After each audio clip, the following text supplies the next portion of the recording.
Welcome back my channel. ഞാനിവിടെ ഒരു 4 മണി പലഹാരമാണ് ഉണ്ടാക്കുന്നത്. കടലമാവ് വെച്ചാണ് ഉണ്ടാക്കുന്നത്. അതിന് ആവശ്യമായ ചേരുവകൾ കടലമാവ് എടുത്ത് വെച്ചിട്ടുണ്ട്.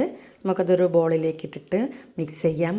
അതിനോടൊപ്പം ചേർക്കേണ്ടത് ഒരു അര ടീസ്പൂൺ മഞ്ഞൾപ്പൊടി, 1 ടീസ്പൂൺ മുളക് പൊടി, പിന്നെ ഈ സവാള കൊത്തി അരിഞ്ഞിടണം, ഒരു പച്ചമുളക്, ഇതിൽ നിന്ന് ഒരു പകുതി ഇഞ്ചി എടുത്ത് അരിഞ്ഞിടണം, പിന്നെ കുറച്ച് കറിവേപ്പില വേണം, പിന്നെ ഉപ്പ്, പിന്നെ കുരുമുളക് പൊടി, പിന്നെ ഗരം മസാലപ്പൊടി. ഇത് ഞാനിവിടെ പൊടിച്ചതാണ്.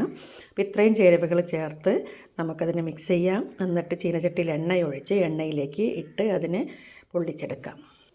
ഇങ്ങനെ ബാറ്റർ റെഡി ആയിക്കൊണ്ടിരിക്കുകയാണ്. അതിൽ കുരുമുളക്, ഇഞ്ചി, പച്ചമുളക്, കറിവേപ്പില, ഉപ്പുപൊടി, മഞ്ഞൾപ്പൊടി, മുളക് പൊടി എല്ലാം ചേർത്തിട്ട് മിക്സ് ചെയ്തിട്ടുണ്ട്. കടലമാവ് ചട്ടിയിൽ എണ്ണ ഒഴിച്ചിട്ടുണ്ട്. എണ്ണ എന്ന് വെച്ചാൽ വെളിച്ചെണ്ണ ഒഴിച്ചിട്ടുണ്ട്. അപ്പം ഞാൻ കടലമാവ് കുറേശ്ശെ സ്പൂണ് കൊണ്ടെടുത്ത് ഒഴിക്കുകയാണ്.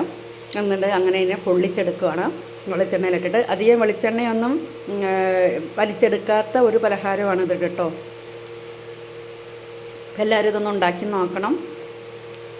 നല്ല ടേസ്റ്റിയായ നല്ല ഗരം മസാലയൊക്കെ ചേർത്തുകൊണ്ട് ഒരു പ്രത്യേക ടേസ്റ്റാണ്. അപ്പോൾ എല്ലാവരും ഒന്ന് ചെയ്ത് നോക്കാം. പൊള്ളി വരും. ഇതാണ് ഇതിൻ്റെ ഷേപ്പ്, വ്യത്യാസം ഉണ്ടാകും, എന്നാലും നന്നായിട്ട് പൊള്ളി മുരിഞ്ഞിട്ട് വരണം. അപ്പോൾ തീ കുറച്ച് വെച്ചിട്ട് മീഡിയത്തിലിട്ട് വേണം നമ്മളിത് ഉണ്ടാക്കാൻ. അടുത്ത ട്രിപ്പ് ഒഴിച്ചിട്ടുണ്ട്. അപ്പോൾ എല്ലാവരും എൻ്റെ ചാനൽ കണ്ട് ഒന്ന് സബ്സ്ക്രൈബ് ചെയ്യണേ. എന്നെ നിങ്ങളുടെയൊക്കെ കൂടെ ഒന്ന് കൂട്ടണേ, ഒരു ഹെൽപ്പ് ആവുമല്ലോ. എൻ്റെ കടലമാവും മിശ്രിതം കൊണ്ടുണ്ടാക്കിയ പൊള്ളിച്ച പലഹാരം റെഡിയായിട്ടുണ്ട്. നല്ല സോഫ്റ്റായിട്ടില്ലേ ഇത്. ഇനി അടുത്ത ട്രിപ്പ് ഒഴിച്ചിട്ടുണ്ട്. തിരിച്ചും ഇട്ട് ഒന്ന് ഒരുപാട് എണ്ണയൊന്നും ഒഴിക്കേണ്ട ആവശ്യമില്ല. കുറച്ച് എണ്ണ ഞാൻ ഒഴിച്ചത്. കുറച്ച് എണ്ണയുടെ ആവശ്യമുള്ളൂ. എണ്ണ അധികം വലിച്ചെടുക്കാത്തൊരു പലഹാരം ആയതുകൊണ്ട്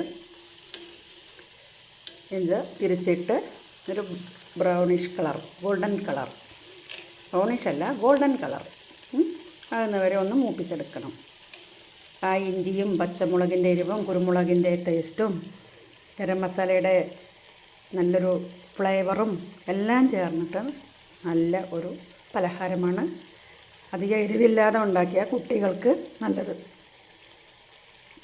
അങ്ങനെ എൻ്റെ 4 മണി പലഹാരം റെഡിയായി കഴിഞ്ഞു. എല്ലാവരും എൻ്റെ ചാനലൊന്ന് സബ്സ്ക്രൈബ് ചെയ്യണേ. എന്നെയും കൂടെ ഒന്ന് സപ്പോർട്ട് ചെയ്യണേ. ഒരിക്കൽ കൂടി ഉഷാ കൃഷ്ണമൂർത്തി.